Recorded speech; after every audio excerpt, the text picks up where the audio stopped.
Welcome to another episode of Erik Wait Whiskey Studies. In this video I'm going to do a review of an Amontillado Sherry and an Amontillado Sherry cask finish whiskey.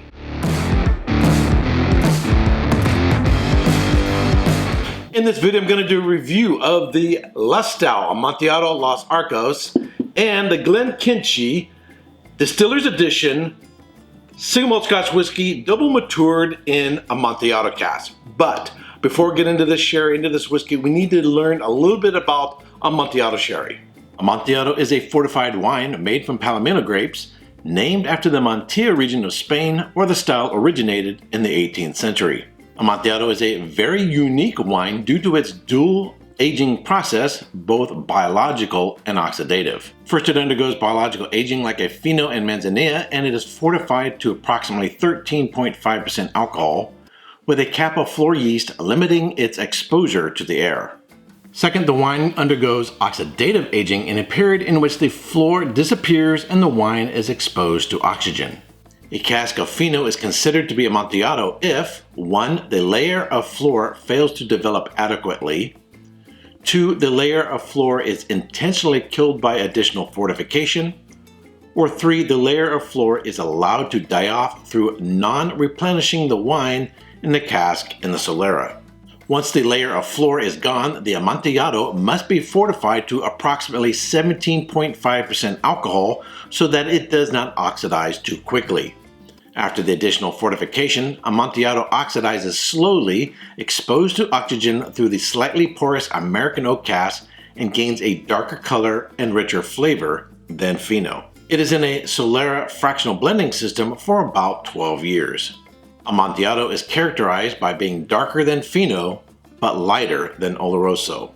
Lustau Los Arcos Dry Amontillado Sherry, made from 100% Palomino grapes, aged in American oak cask in the traditional Solera Craderas system in the Lustau Bodegas in Jerez de la Frontera. It's bottled at 18.5% alcohol by volume. Sells for anywhere between $16 and $18 for a 750 milliliter bottle. I recommend serving slightly chilled between 13 and 14 degrees Celsius or 55 to 57 degrees Fahrenheit. So in the previous videos I did reviews of Fino and Manzanilla. Amontillado, as you saw there in the notes, essentially halfway between a Fino and an Oloroso. Oloroso is the most common type of sherry cask used for aging whiskey, as well as Pedro Jimenez. Oftentimes when you're looking at just a sherry cask whiskey, you're really looking at Oloroso and Pedro Jimenez to bring in some darker fruit notes there. So we're going to experience some lighter, fresher notes coming from Fino, but also starting into more oxidative, more of the dried black fruit notes of an Amontillado. Now check out the color on this. Really beautiful caramel coloring. Whiskeys aged in Amontillado or Oloroso really don't need any added coloring. So it smells sweet on the nose, almost like a fig compote. But you also get the dates, the raisins. There is a almost like maple syrup note, a little bit of honey, and the definite saltiness and nuttiness there. But it's not quite as nutty as I would say as a Fino, even though it's got some more oxidative notes. You also get some raisins, but it doesn't seem as dark as an Oloroso. On the palate,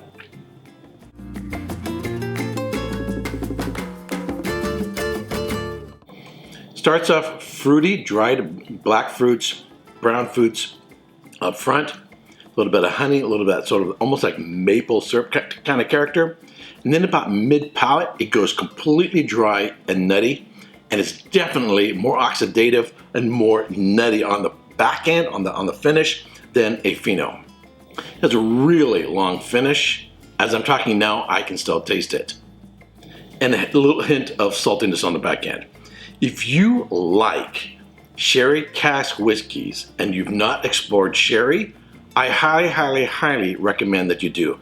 Because in essence, in trying these sherries, you're almost gonna go, oh, it's like a whiskey, but not intense in terms of the alcohol. Also, in terms of texture, it is rounder, smoother, silkier. It has the mouthfeel of a wine.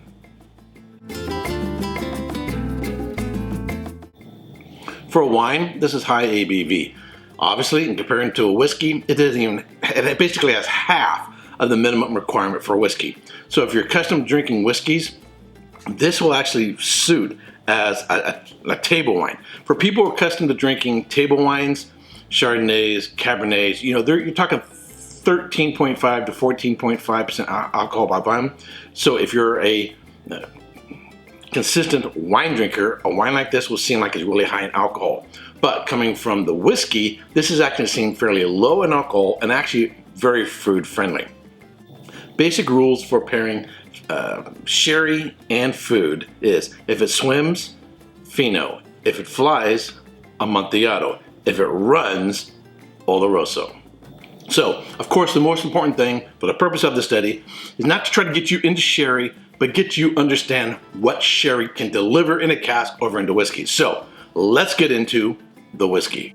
Glenkinchie 2015 Distillers Edition Amontillado Cask Single Malt Scotch Whisky. It was distilled in 2003 and bottled in 2015.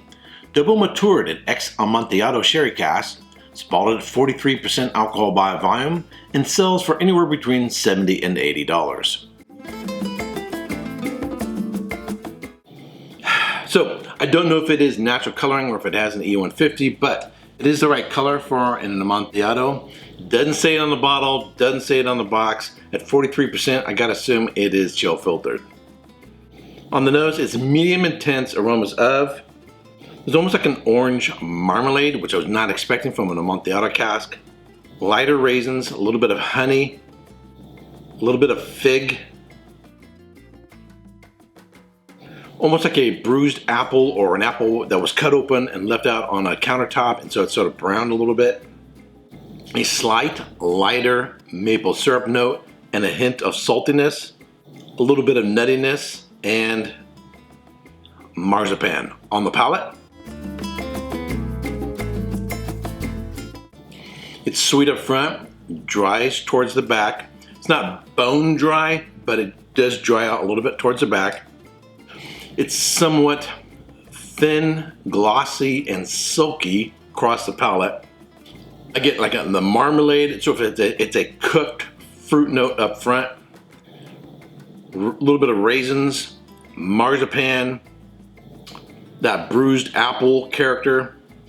It's almost like a leafy note, like a dried tobacco character a little bit. That nuttiness kicks in about 3/4 of the way back, and then a hint of that saltiness. And it has a moderate length finish. It is representative of the Amontillado. One of the things I look at a whiskey for is I want it to express the cask, but I don't want the cask to be overwhelming of everything else in the whiskey, so that it seems like you just took sherry and poured it into a whiskey. But I also don't want the other characteristics to sort of overshadow everything from the cask so that you can't tell what kind of cask it's from. I like a nice harmony there so that both are representative. All the other characteristics of the whiskey, and you can still tell this is an Amontillado cask. So it hits those notes. I really, really like that. I guess the one thing about it is it's a moderate intensity, moderate development. It would be a better whiskey at a higher ABV. I wish this was, 46 plus, but it is what it is. I would say this is sort of what I come to expect from Glenkinchie. I visited the distillery back in 2019. It was under reconstruction at the time, and from all the Glenkinchies I've ever tried, this is sort of a classic profile for Glenkinchie. They're not super impressive whiskeys. They're kind of, I find them being just sort of okay. A distillery which probably produces most of its whiskeys to go into Johnnie Walker blends is really what they're all about. But it is a nice whiskey. It's very approachable, easy to drink. I tried it on ice, tried it in the water. No significant changes. It does all right though. What would I give it in terms of a score? I'm gonna go a solid, I'm gonna go like an 86 points. If it was at a higher ABV, if it had more depth, more complexity, more length, a better length of finish, more significant development, I would have liked it a lot more. It's just sort of a nice, good, okay whiskey. Alright, if you like watching my videos but you've not yet subscribed, and ask that you subscribe, ring the bell to be notified when I go live, and if you're one of my Patreons, I want to thank you very much for supporting this channel. Until next time, cheers. Hey, don't forget to subscribe and check out these other whiskey videos.